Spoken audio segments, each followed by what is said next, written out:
Mira, el capítulo que nosotros vamos a tratar va a ser, lo vamos a tratar específicamente con un ejemplo, pero vamos a hablar conceptualmente primero. La parte que tiene que ver con el método de la sesión, que normalmente a mí me gusta llamarle el método del corte o el método del sesionamiento.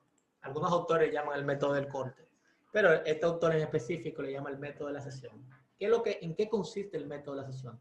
Es un método que primero es más rápido el proceso del cálculo para determinar las fuerzas internas de los elementos que componen mi armadura. O sea, la idea del método es hacer exactamente lo mismo que hacemos con el método de los nodos, pero de una forma diferente. O sea, que en vez de trabajar como partículas, fíjense que el método de los nodos consideraba el nodo como si fuera una partícula y simplemente teníamos dos ecuaciones de equilibrio. Mientras que el método del sesionamiento lo que hace es que sesiona la tijerilla en la cantidad de sesiones necesarias para determinar su resistencia, o sea, sus fuerzas internas. ¿Cuál es la ventaja del método de las sesiones? Es que yo puedo resolver en un solo corte, como mínimo, 3 elementos. O sea, como mínimo dentro del punto de los máximos. O sea, lo que quiero decir que si además necesito resolver 2, se resuelven 2. Pero puedo resolver a partir de 3. ¿Cómo así a partir de 3? Muy simple. Recuérdense que, o le menciono, porque no puedo decirle que lo recuerden, porque no lo he mencionado, le menciono que el método de las sesiones, en vez de trabajar como partícula, trabaja como cuerpo rígido. Al trabajar como cuerpo rígido, las cantidades de ecuaciones que te permite el cuerpo rígido son 3 en el plano, valga la redundancia. Sería 2 de fuerza y 1 de momento. Automáticamente él te permite, desde el punto de vista del análisis ecuaciones versus incógnitas, te permite tener como máximo, desde el punto de vista matemático, 3 ecuaciones, 3 incógnitas. ¿Por qué? Porque él tiene 3 ecuaciones.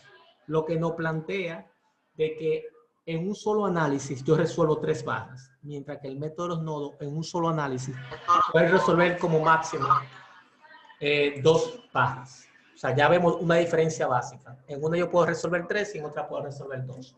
Pero pero existen ciertos artificios dentro de las armaduras que me pueden permitir resolver más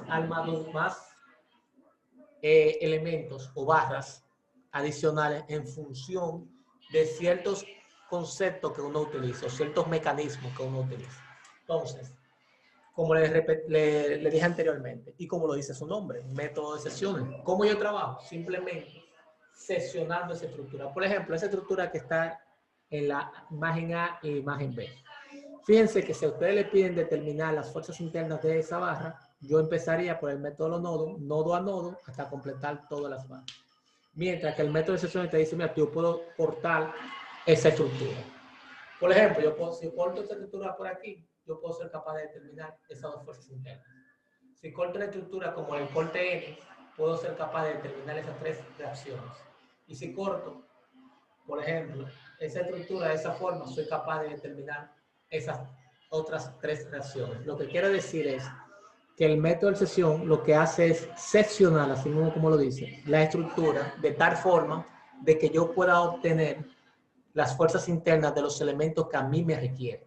Otra ventaja que tiene el método de la sesión es que cuando yo quiero determinar las fuerzas de un elemento específico, por ejemplo, la barra CE, yo no tengo que ir nodo a nodo hasta llegar a esa barra, sino simplemente sesiono o corto la estructura que pase por esa barra y automáticamente analizo una de las sesiones que me queda como cuerpo rígido y me da la ventaja de que inmediatamente puedo obtener el valor de la fuerza deseada. Si ustedes se darán cuenta en los ejercicios que plantea este autor, prácticamente él no te pide determinar todas las fuerzas internas de una armadura específica. Él te dice, yo quiero que tú me determines específicamente estas barras. Entonces, ahí se le ve con énfasis la eficiencia que tiene el método. Recuérdense que la clave es sesiono, desacoplo y al desacoplar, por ejemplo, como está en la imagen B, ese corte, o sea, la parte izquierda del corte, inmediatamente yo hago ese sesionamiento. Cada barra va a tener una fuerza interna. Como se sabe que las estructuras transportan las cargas mediante fuerzas internas. Entonces yo lo único que hago es que en el punto donde yo realizo el corte, coloco la fuerza interna porque estoy visualizando la fuerza interna que recorre por el elemento y automáticamente al yo visualizar las fuerzas internas, entiéndase como FBD, FB y FC, ya así puedo determinar el equilibrio de la parte estructural que me queda. Y determinando el equilibrio de esa parte estructural, puedo determinar cuánto vale FB, cuánto vale FD y cuánto vale C. Entonces, para que se entienda claramente lo que estamos hablando, vamos a hacer un pequeño ejemplo. Y en ese ejemplo, ustedes van a ver directamente la aplicación del método de las sesiones y cómo funciona. Entonces, imagínense que yo tengo ese ejemplo, que es el ejercicio 647. Nótese que le están pidiendo determinar las fuerzas de los elementos CF, EF y EG. Entonces, cuando le piden eso, que le están pidiendo 3 elementos específicos, entonces lo ideal no es trabajar con el método del nodo, sino trabajar con el método de la sesión. Entonces, lo primero que yo hago es identificar cuáles elementos me están pidiendo para yo ver o realizar el corte más adecuado. En este caso me están pidiendo el CF. El CF es esa barra. ¿Estamos de acuerdo? Me están pidiendo el EF, que es este que está aquí. Y me están pidiendo el eje, que es este que está aquí. Automáticamente ya me estoy dando cuenta que el corte que tengo que hacer es un corte que pase por las barras que me están pidiendo. Para automáticamente yo resuelva ese corte, automáticamente resuelvo los valores que me están pidiendo. Entonces, pero previo a yo aplicar el sesionamiento, a mí me interesa conocer todas las incógnitas que no dependen de las fuerzas internas de los elementos. ¿Entiendes? Como la reacción en A, que es un apoyo articulado móvil, que tendría una reacción A sub Y, en K, que tendríamos un K sub Y, y tendríamos un K sub X. Lo primero es que yo sé, haciendo un análisis visual de la escala que estoy viendo, es que K sub X vale 0. ¿Por qué vale 0? Porque es la única fuerza horizontal aplicada en ese diagrama que yo estoy representando. Entonces, si esa estructura está en equilibrio, la única forma de que esté en equilibrio es que todas las fuerzas sumadas sean 0. Y como en X es una sola fuerza, lo que quiere decir que automáticamente para que eso se cumpla, tiene que ser que K sub X valga 0. Entonces, vamos a determinar a A sub Y y a K sub Y. Miren, no para yo realizarlos o determinar lo que me piden en el ejercicio, yo no tengo que necesariamente determinar A sub Y y K sub Y.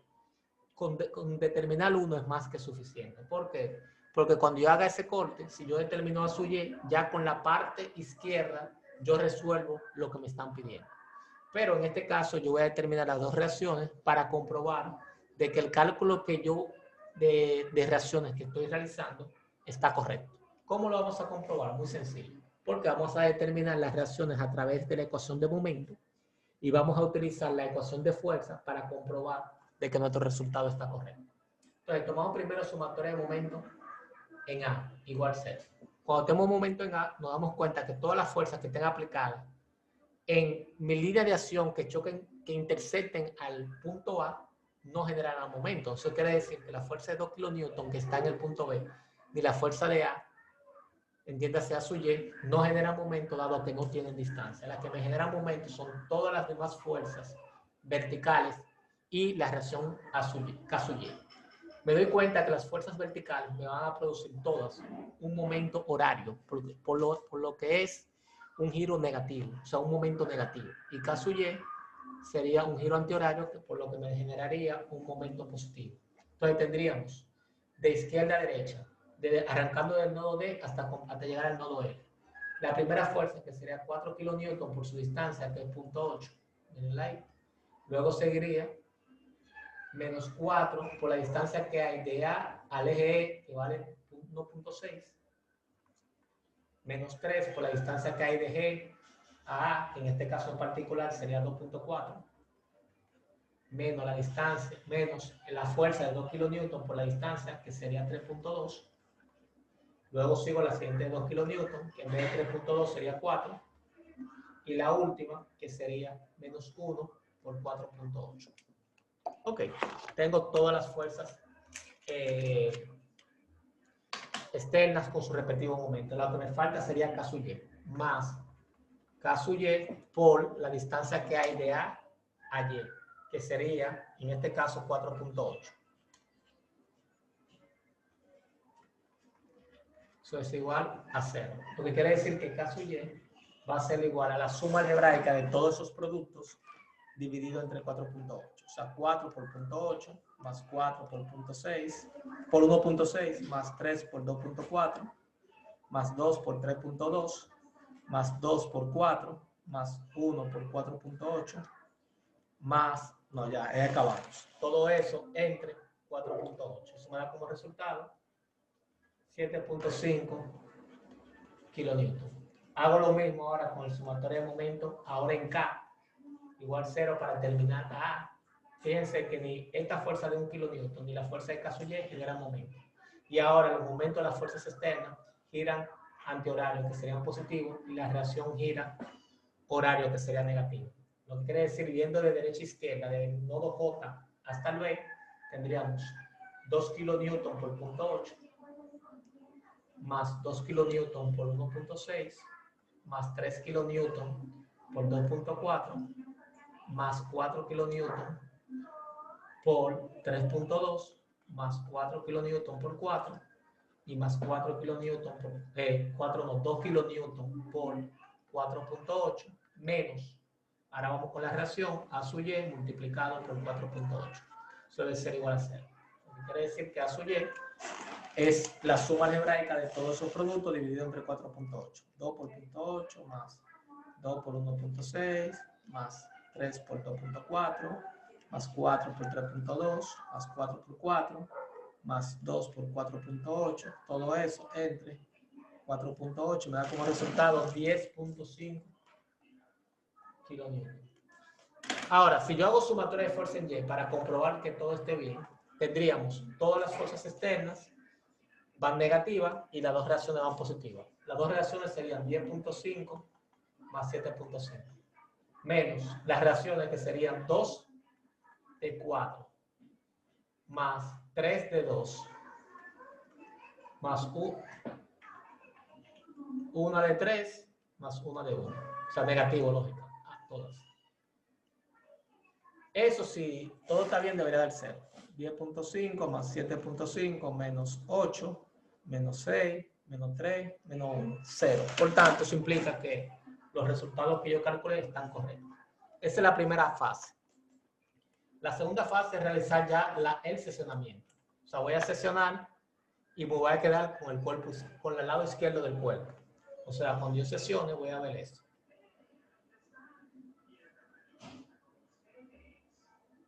Voy a ver.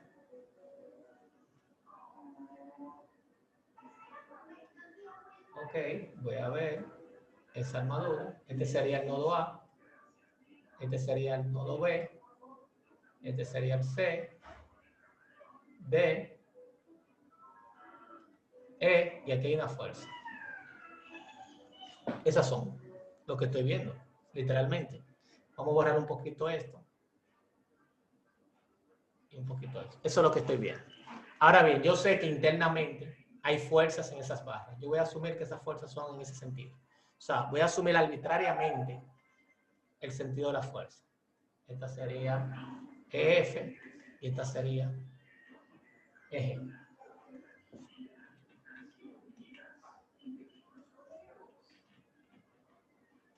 Ok, me doy cuenta también que en la parte de la izquierda tengo 1, 2, 3 fuerzas y una reacción. Empezamos con la reacción A sub Y, que vale 10.5 kilonewton. Tenemos en B una fuerza aplicada de 2 kilonewton.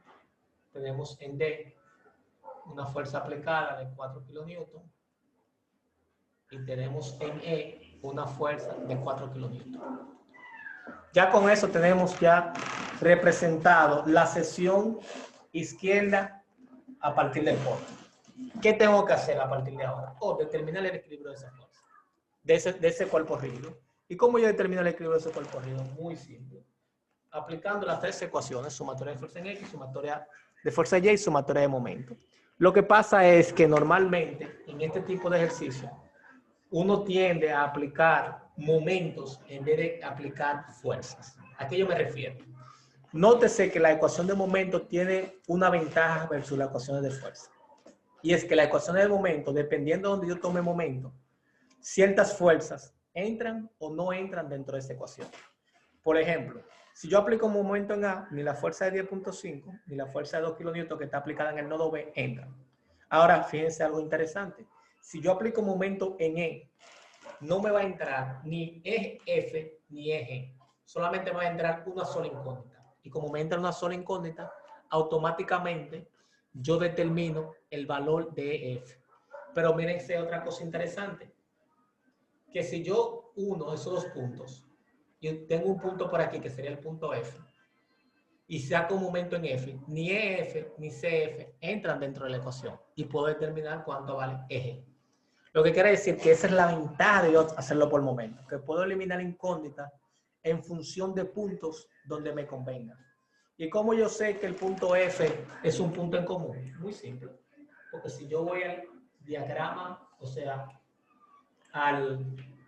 la figura original, me doy cuenta que en F se intersectan CF y EF. Por tanto, es un punto en común.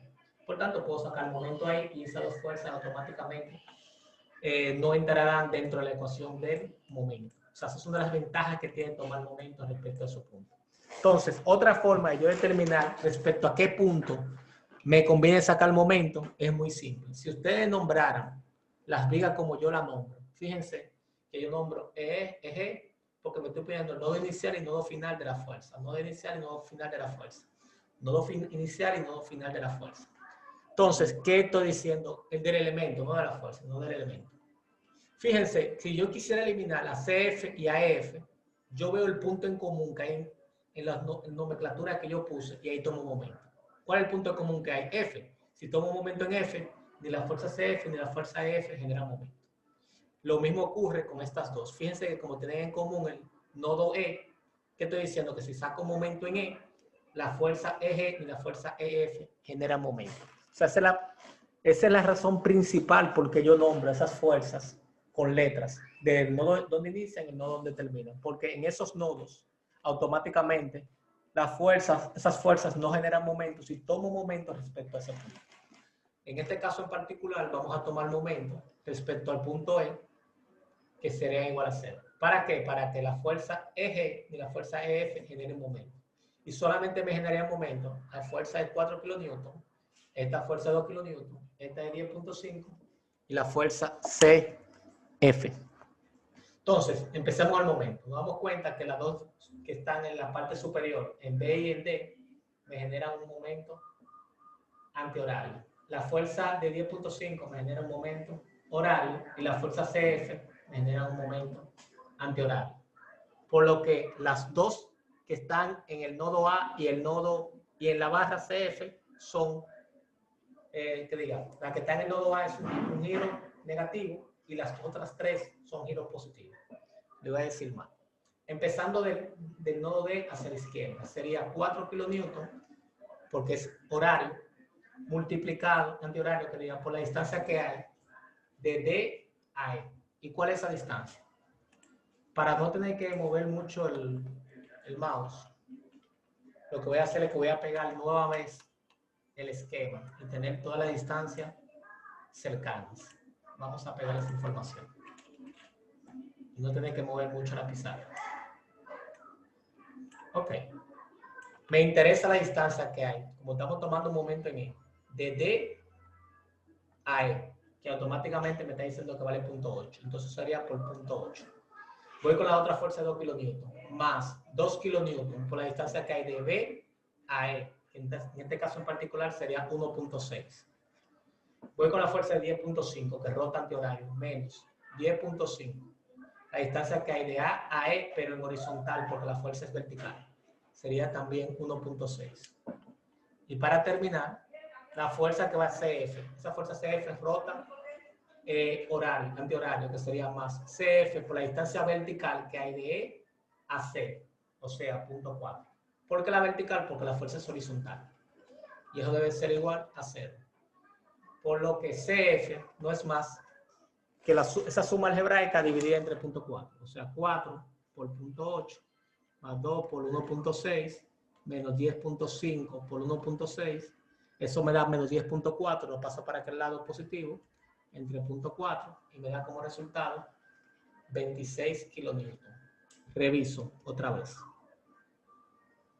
4 por punto 8 más 2 por 1.6 menos 10.5 por 1.6 me da 10.4, lo que quiere decir que dividido entre punto 4 me da como resultado 26.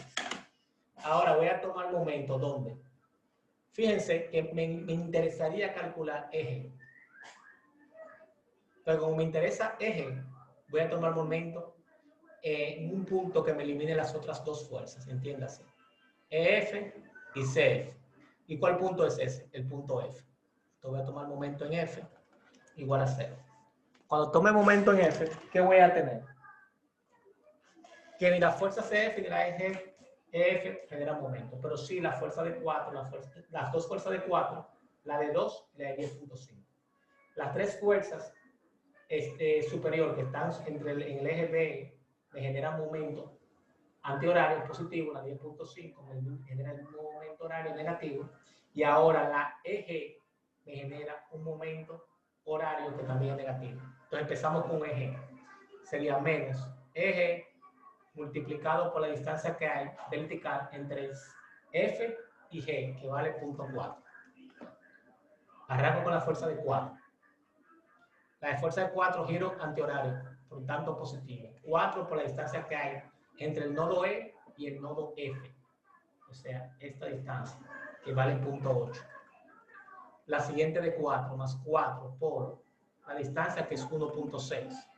El de 2, que es 2 por, en este caso en particular, sería 2.4. Y la de 10.5, que me rota horario negativo, entre 10.5 por 2.4.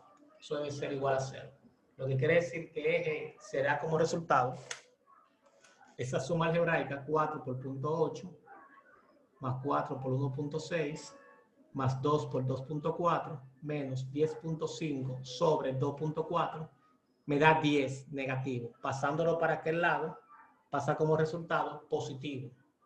Da positivo, que diga. Pasándolo para el otro lado, da negativo. Lo que quiere decir que dividido entre negativo, da como resultado positivo. Sería 10 entre 0.4. Vamos a explicarlo para que se entienda claramente lo que yo acabo de decir. Sumé todo esto.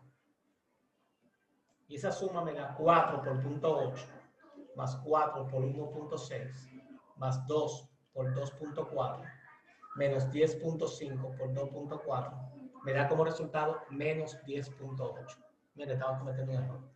Ese restando pasa para este lado sumando.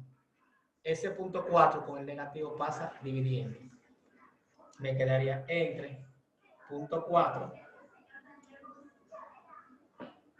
me da como resultado 27. Ya tengo el valor de eje. Fíjense que da negativo 27.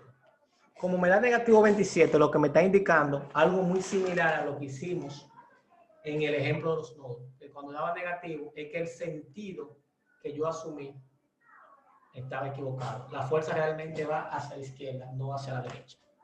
Entonces, para resolver la fuerza EF, yo necesitaría conocer ese ángulo que hay aquí. ¿Por qué? Porque esa fuerza F la voy a resolver por sumatoria de fuerzas en X y sumatoria de fuerzas en Y. Entonces, para calcular ese ángulo que hay ahí, que es teta, nótese que este triángulo que está aquí me genera el teta. Y ese triángulo, que lo estoy planteando, tiene base, o sea, esa altura, punto 4, esta base, punto 8, y ese sería teta. Y teta sería igual a la tangente inversa. ¿De quién? De punto 4 entre punto 8. Tangente inversa de punto 4 entre punto 8, que estaríamos hablando de 26 grados, 26.565 grados. Entonces, fíjense lo siguiente. Vamos a ponerlo por aquí. Si yo hago sumatoria de fuerzas en X, ¿qué tengo? Igual a 0. Tengo que en X tendría eje CF y la componente horizontal de EF. La eje me da hacia la izquierda negativo 27. La fuerza CF va a la derecha y me da más 26. Y la componente horizontal de EF sería, como va hacia la derecha, también es positivo, EF por el coseno de teta, que sería 26.565 igual a 0. Lo que quiere decir que F no es más que la suma algebraica de esos dos dividido entre el coseno. Lo mismo que decir 1 entre el coseno de 26.565. Y eso me da como resultado F igual a 1.12. Cae. Revisamos otra vez. 1 entre el coseno de 26.565, 1.12. Exactamente. Entonces, ya determinamos las tres fuerzas que nos pidieron. Pero para probarle que todo está correcto, vamos a hacer sumatoria de fuerzas en Y igual a 0. Si todo está bien, esas fuerzas en Y tienen que dar 0. Vamos a ver, ¿cuáles fuerzas en Y yo tengo? Tengo la 10.5 del apoyo A. Tengo los 2 kilonewton del nodo B. Los 4 kilonewton del nodo D. Los 4 kilonewton del nodo E.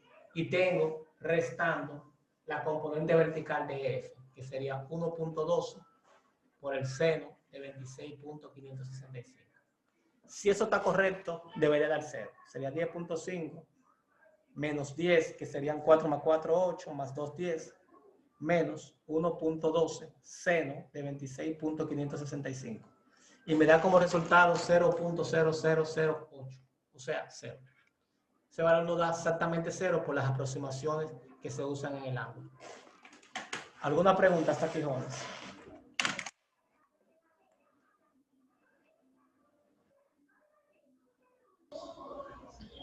No, hasta ahora no. Por ahora, de mi parte, todo claro. Bastante sencillo, jóvenes, este ejercicio. Y todos los ejercicios se resuelven de esa forma. Voy a parar la grabación hasta aquí.